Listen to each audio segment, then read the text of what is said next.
Ich mache jeden Morgen ein Foto von dem Gebäude und schicke das über Snapchat an meine Kinder, weil je nach Licht sieht das Gebäude immer anders aus. Es ist ein tolles Gebäude. Mit dem Aufzug ganz nach oben. Das dürfen nur wenige. Ist es da oben einsam? An der Spitze ist es immer ein bisschen einsam, aber ganz allein bin ich ja nicht. Ich habe da ein tolles Team, das zusammen mit mir arbeitet. Das, was wir bei der EZB entscheiden, das hat einen direkten Einfluss auf die Menschen, wie es den Menschen geht. Und natürlich macht man sich dann manchmal Gedanken, ob eine Entscheidung wirklich die richtige ist. Promovierte Wirtschaftswissenschaftlerin, Professorin der Uni Bonn, ehemalige Wirtschaftsweise und jetzt Direktoriumsmitglied der Europäischen Zentralbank. Guten Morgen. Damit ist Isabel Schnabel auch Mitglied des EZB-Rates. Das heißt, sie gehört zum engen Kreis von nur 26 Personen, die für die Preisstabilität im Euroraum verantwortlich sind. Der Schlumpf, ist das ein Geschenk von Ihren Töchtern?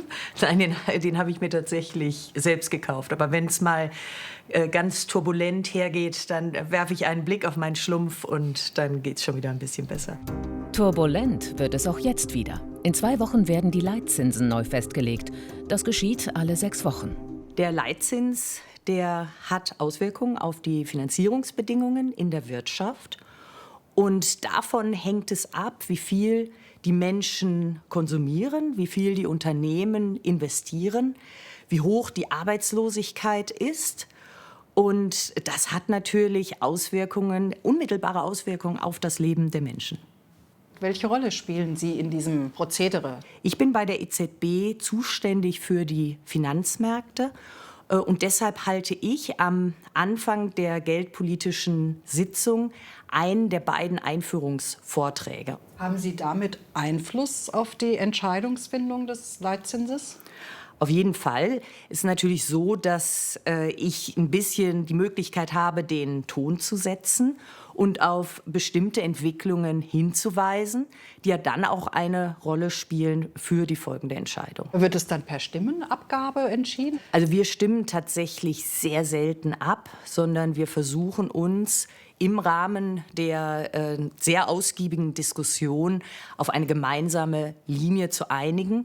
Und das funktioniert auch meistens. Es kommt schon einmal vor, dass die eine oder andere Person eine andere Meinung hat. Aber meistens schaffen wir es, uns auf eine gemeinsame Linie zu einigen. Und da diskutieren Sie auch mit dann kräftig? Ja, auf jeden Fall. Was steht heute so an? Oh, wir haben einiges wieder im Kalender. Nahtlos. Durchgehend. Habt ihr denn die Ordner für die Sitzung schon bekommen? Ja. Der Zentralbankrat, der besteht aus insgesamt 26 Personen. Das ist das Direktorium, das sind 6 Personen und dann die 20 nationalen Zentralbankgouverneure von den 20 Mitgliedstaaten im Euroraum. Neben Frau Lagarde sind Sie die einzige Frau, nur 2 Frauen im Rat. Ich mag alle meine männlichen Kollegen natürlich sehr gerne. Aber vielleicht ist es nicht mehr ganz zeitgemäß, dass nur 2 von 26 Frauen sind. Müssen Sie da besondere Überzeugungsarbeit leisten, wenn Sie als Frauen so in der Minderheit sind? Ich glaube, die beiden Frauen im Zentralbankrat sind beides Frauen mit einer starken Persönlichkeit. Das geht eigentlich fast von alleine. Noch eine Woche bis zur Leitzinsentscheidung. Ist es gerade stressig? Ja, sehr stressig. Warum? Ist besonders viel zu tun? Oder? Sie hat immer sehr, sehr viele Termine. Es ist wirklich sehr stark durchgetaktet. Ich habe gerade gehört, Sie sind da sehr durchgetaktet. Wie sieht Ihr Arbeitsalltag so aus? Ja, ich komme morgens relativ früh und dann habe ich den ganzen Tag über Termine, manchmal physische Termine, häufig heute natürlich auf Videokonferenzen. Und das geht dann so den ganzen Tag von, sagen wir mal, morgens um 8 bis abends um 19 Uhr. Und ja, dann setze ich mich noch mal an den Schreibtisch und erledige dann die eigentliche Arbeit. Das heißt, ich beantworte meine E-Mails, ich lese Dossiers, ich schreibe oder redigiere Texte. Und das wird dann manchmal schon ganz schön spät. Haben Sie denn überhaupt noch ein Privatleben? Ja, man kann es vielleicht so sagen, in der Woche arbeite ich extrem viel. Aber das Wochenende ist dann, zumindest bis Sonntagabend, ist dann für die Familie da. Sie haben Kinder Ja, ich habe 3 wunderbare Töchter. und die tragen das auch alle mit. Ja, man kann sagen, die sind auch ein bisschen stolz auf ihre Mutter. Sie haben auch Instagram. Ja, das stimmt.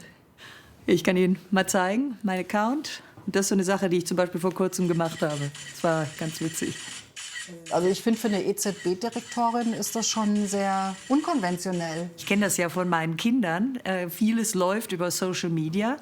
Und deshalb habe ich von Anfang an eigentlich Social Media zum Teil meiner Kommunikation gemacht. Sie treffen auf Staatsoberhäupter, Sie haben König Felipe getroffen. Wie schafft man es da, so normal zu bleiben? Oh, was sagt man dazu? Ja, das ist wahrscheinlich ein bisschen eine Persönlichkeitsfrage. Ich habe eigentlich immer versucht, ein bisschen auf dem Boden zu bleiben. Spielt die Familie da eine Rolle mit auch? Ja, auf jeden Fall. Die Familie erdet einen natürlich. Gerade meine Töchter, die sagen einem dann ja auch mal, wenn sie irgendwas nicht so gut finden. Und ich glaube, das erdet einen. Klar, dass auch wir für Instagram festgehalten werden. Der nächste Termin gleich im Anschluss mit ihrem Team. If we do that one analysis comparing kind of the US and the Euro area, I think that would be very useful for us. I'm looking forward to what you're going to send to me during the week. Thank you. Bye bye. Thank you. Bye bye. Thank you.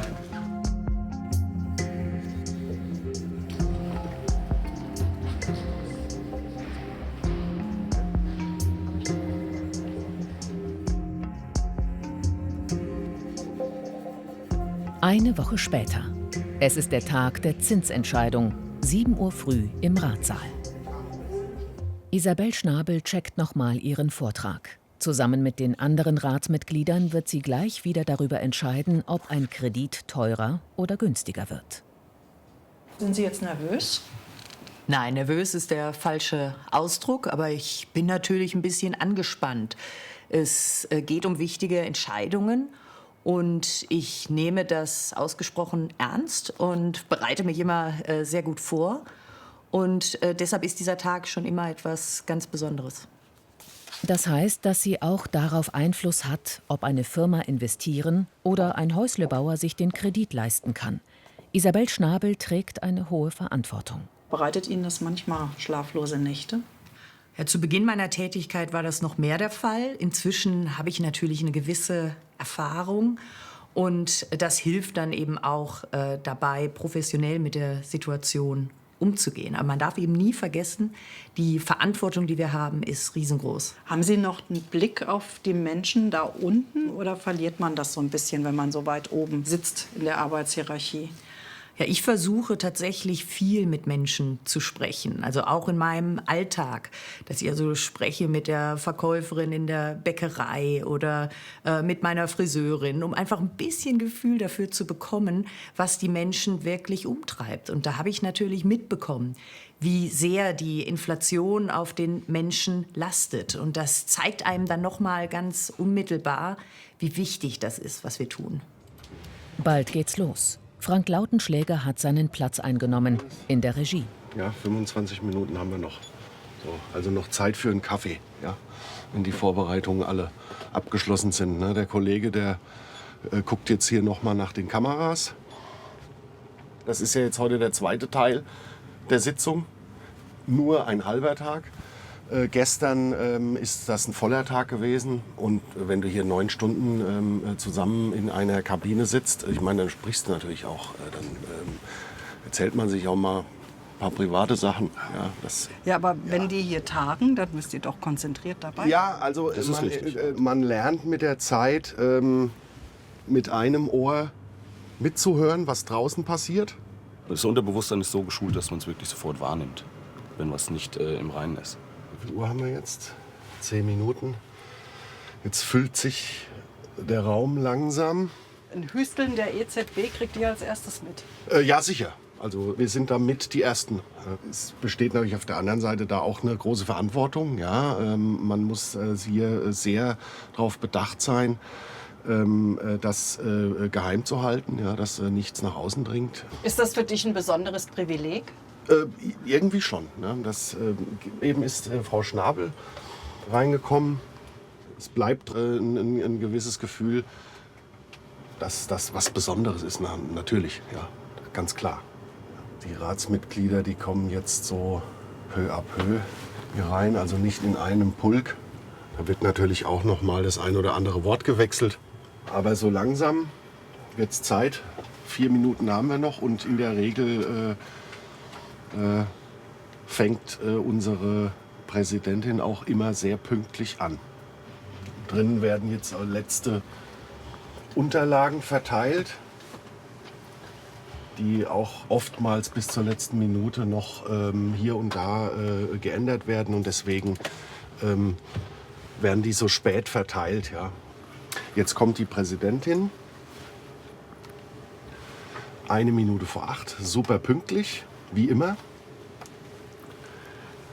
Ja, und jetzt wird das auch ganz schnell gehen. Sobald sie auf das Mikrofon drückt, auf den Knopf, geht's los. So good morning to everyone. Das ist der Moment, wo wir raus müssen. Wie gesagt, alles streng geheim.